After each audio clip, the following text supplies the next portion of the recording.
Maynila, puro basura. Tambak na yung basura. Ang bango. Amoy utot. Ano nangyari sa Maynila? Oh. Puro basura. Hindi na nagtatapon ng basura. Ay, ito po. Oh. Ang dami. Nangyari sa kontraktor ng basura. Hindi na nag-aakot. Oh Lord.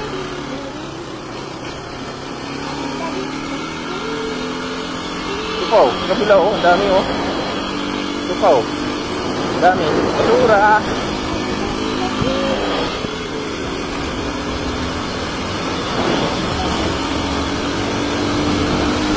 Tambakan ng basura ang bawat kalye ng Maynila.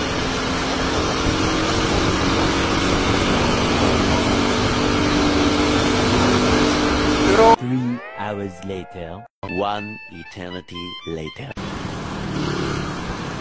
Idol, good morning. Nandito tayo sa Divisoria. Ito na yung bagong Divisoria ngayon mga idol. Wala nang mga vendor sa gilid. Dito dati, dito dati oh mga idol. Ayan oh, wala na mga vendors dito.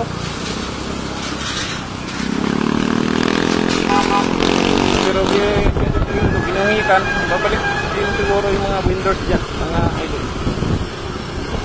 Kasi dito paggabi puno ng vendors dito.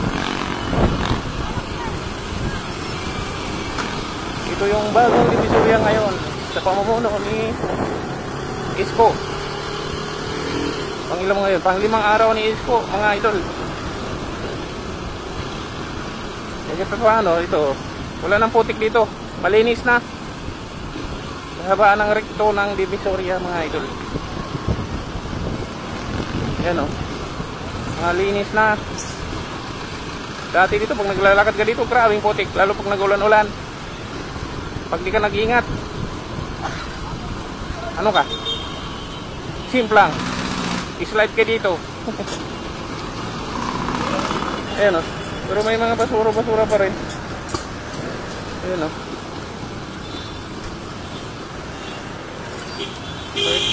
Ayan o. Hindi talaga mahula yung basura dito. Pero po kahit pa paano, wala na yung mga putik-putik. Nawad out na yung mga putik. Mga idol.